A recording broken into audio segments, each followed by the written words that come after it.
آپ نے مجھے کہا نا کہ آپ نماز میں 4 رکعت بھی پڑھ سکتی ہیں، 2 رکعت بھی پڑھ سکتی ہیں، تو ان میں آپ دعا مانگ سکتی ہیں، اردو زبان میں بھی مانگ سکتی ہیں۔ تو کیا میں یہ دعا نماز کے دوران کروں گی اردو زبان میں تو میری نماز ٹوٹ نہیں جائے گی؟ مجھے اس کا پلیز بتا دیں، اس سوال کا جواب مجھے بتا دیں کہ کیا میں سلام پھیر کے دعا جس طرح مانگتے وہ تو میں مانگتی ہوں، تو نماز کے دوران اگر نماز میں اردو میں نماز میں دعا کروں گی تو نماز ٹوٹ جائے گی؟ نحمدہ ونصلی علی رسولہ الکریم، اما بعد۔ میں نے نئے سلسلے کا آغاز کیا ہے۔ جب میں کسی کام سے نکلتا ہوں تو ڈرائیو کرتے ہوئے بھی اس طرح کے سوالات، ان کے جوابات آپ کی خدمت میں پیش کر دیتا ہوں۔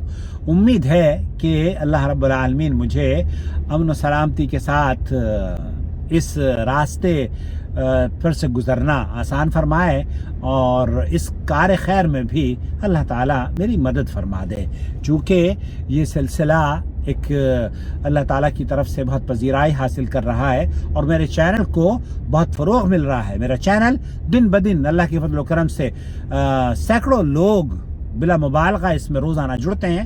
آپ بھی اگر ابھی تک ہمارے چینل کو سبسکرائب نہیں کیا ہے تو پلیز سبسکرائب کر لیجئے، اور اس چینل کو اگر آپ مستحکم دیکھنا چاہتے ہیں، ہماری مزید طاقت کا حصہ بننا چاہتے ہیں، تو اس چینل کے جوائن ممبرشپ اسکیم کے تحت جڑ کر ہمارے چینل کو سپورٹ کیجئے۔ بہن یہ جاننا چاہ رہی ہیں کہ چونکہ انہوں نے مجھ سے پوچھا تھا تو میں نے کہا دعا آپ کو مانگنی ہے تو آپ دعا کے مانگنے کا جو مقام ہے نا، دراصل اللہ کے رسول صلی اللہ علیہ وسلم کی حدیث کے مطابق وہ نماز کے اندر ہے۔ نماز کے بعد اللہ کے رسول صلی اللہ علیہ وسلم دعائیں نہیں مانگا کرتے تھے، بلکہ آپ علیہ السلام سلام پھیرنے کے بعد ذکر و اذکار میں مصروف رہا کرتے تھے۔ آپ علیہ السلام نماز جب پڑھ لیتے تو سلام پھیرنے کے بعد سب سے پہلے اللہ اکبر فرماتے، پھر اس کے بعد 3 بار استغفر اللہ استغفر اللہ استغفر اللہ اللہم انت السلام ومنک السلام تبارکت یا ذی الجلال والاکرام۔ تو وہ جو دعائیں مسنون دعائیں ہیں ان کو یاد کر لیجئے۔ اب ہمارے یہاں جب تک لوگ نماز میں سلام پھیرنے کے بعد دعائیں نہیں مانگ لیتے اور ہاتھ ایسے اٹھا کے اپنے منہ پر ایسے نہ مار لیتے تو ان کو سکون ہی نہیں ملتا، وہ سمجھتے ہیں کہ جناب ان کی نماز ادھوری ہے۔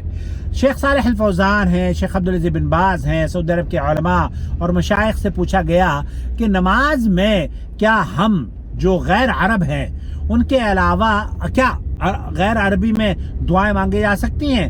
تو شیخ صالح الفوزان نے فرمایا کہ آپ کیا نماز کو بھی یہ بھی آپ بھاری پڑ گئی ہے آپ لوگوں پر کہ آپ عربی میں نہیں پڑھنا چاہتے؟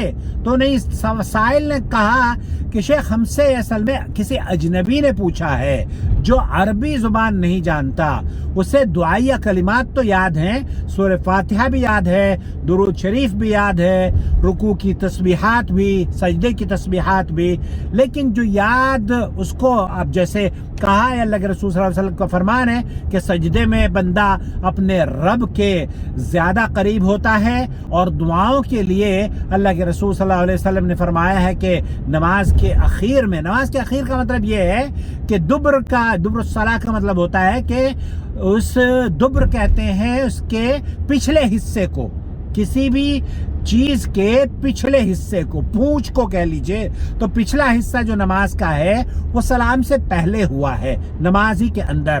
تو نماز کے اندر سجدے میں دعا کرنا یا پھر سلام سے پہلے دعا کرنا، یہ تو اللہ کے رسول صلی اللہ علیہ وسلم سے ثابت، آپ علیہ السلام کی حدیث کے مطابق یہی وہ 2 مقامات ہیں جبکہ اللہ کے یہاں دعائیں قبول ہونے کا ان کو اللہ کے رسول صلی اللہ علیہ وسلم نے یہ مواقع بیان کیے ہیں۔ تو آپ اگر عربی زبان میں دعا کرتے ہیں بہت اچھی بات ہے، عربی زبان آتی ہو تو شیخ صالح الفوزان نے فرمایا کہ اگر آپ کو عربی زبان آتی ہے تو بالکل آپ عربی زبان میں دعا کریں، پھر تو آپ کے پاس کوئی جواز نہیں ہے کہ آپ اردو میں یا اپنی غیر زبان میں دعا کریں۔ لیکن ایک آدمی جسے عربی نہیں آتی وہ کیا کرے؟ وہ کیا دعائیں نہ کرے؟ یا پھر دعائیں اپنی زبان میں بھی کر سکتا ہے. تو شیخ نے فرمایا کہ وہ دعائیں اپنی زبان میں، اردو زبان میں، انگلش میں، ملیالم میں، پشتو میں، پنجابی میں، کسی بھی سندھی زبان میں وہ کر سکتا ہے. کیوں؟ کیونکہ اللہ کے رسول صلی اللہ علیہ وسلم نے فرمایا کہ سجدے میں اللہ کا بندہ اللہ سے سب سے زیادہ قریب ہوتا ہے اور دعائیں سجدے میں قبول ہوتی ہیں. تو آپ جب ہم یہ کہہ دیں گے کہ آپ کو عربی ہی میں دعائیں مانگنی ہیں، تو اس کا مطلب یہ ہے کہ بہت سے لوگوں کو ہم اس دعا سے محروم کرنے کی شاید جسارت کر رہے ہیں. یہ درست نہ ہوگا. تو جب آپ نماز پڑھ رہے ہوں تو آپ دعا کریں. سجدے میں بھی دعا کر سکتے ہیں، اپنی زبان میں بھی دعا کر سکتے ہیں، اور پھر نماز کے اخیر میں سلام سے پہلے بھی آپ دعا کر سکتے ہیں. تو یہ شیخ صالح الفوزان، شیخ عبدالعزیز بن باز اور سعودی عرب کے بڑے جو علماء ہیں ان کا موقف یہی ہے کہ اردو زبان میں بھی وہ لوگ جو کہ عربی زبان میں دعا نہیں کر سکتے وہ اپنی مادری زبانوں میں بھی دعائیں کر سکتے ہیں. تو خلاصہ کلام یہ ہوا میری بہن، آپ اگر نماز کے بعد دعا کرتی ہیں تو دیکھیے ممنوع نہیں ہے، لیکن یہ سمجھنا کہ دعا کا وہی مقام ہے یہ غلط ہے. دعا کا وہ مقام نہیں ہے. دعا کے لیے آپ کو اللہ کے رسول صلی اللہ علیہ وسلم نے نماز سے پہلے نماز کے اخیر میں دعا کا حکم دیا ہے.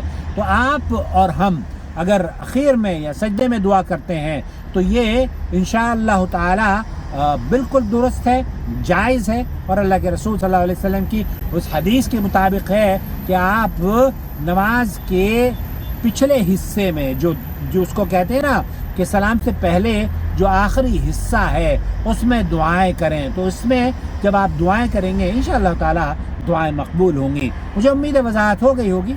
والسلام علیکم ورحمۃ اللہ وبرکاتہ. اردو زبان میں نماز کوئی نہیں پڑھتا، لیکن اردو زبان میں جب آپ ذکر و اذکار مکمل کر لیں یا پھر تسبیح کے پڑھنے کے بعد اللہ سے کوئی دعا مانگنا چاہیں تو دعا کر سکتے ہیں. مجھے امید ہے وضاحت ہو گئی ہوگی. آپ اپنا سوال مجھے بھیجنا چاہتے ہو تو میرا نمبر نوٹ فرما لیں 00966504686317. اور جدہ کا جو موسم کا ہو گیا ہے خاصا موسم ہے جیسے میں کہتا ہوں. اور یہ دیکھیے شاہراہ جدہ کی بادل آئے ہوئے ہیں، برسات کی توقعات ہیں، اور عام طور پر میرا یہ رہتا ہے کہ ویکینڈ پر ہمیشہ بارش ہو جایا کرتی ہے، اور ان دنوں میں بہت بارشیں ہوئی ہیں. اللہ تعالیٰ نفع بخش بارش عطا فرمائے، اور ہمارے اس جہاں ہم بستے ہیں یہ ہمارا سعودی عرب، ہم یہاں کے باشندے نہیں ہیں لیکن پھر بھی اس کے لیے ہم دعائیہ کلمات ہمیشہ یاد رکھتے ہیں. اللہ تعالیٰ اس بلد توحید کی حفاظت فرمائے. اور یہ ہمارا دوسرا وطن ہے.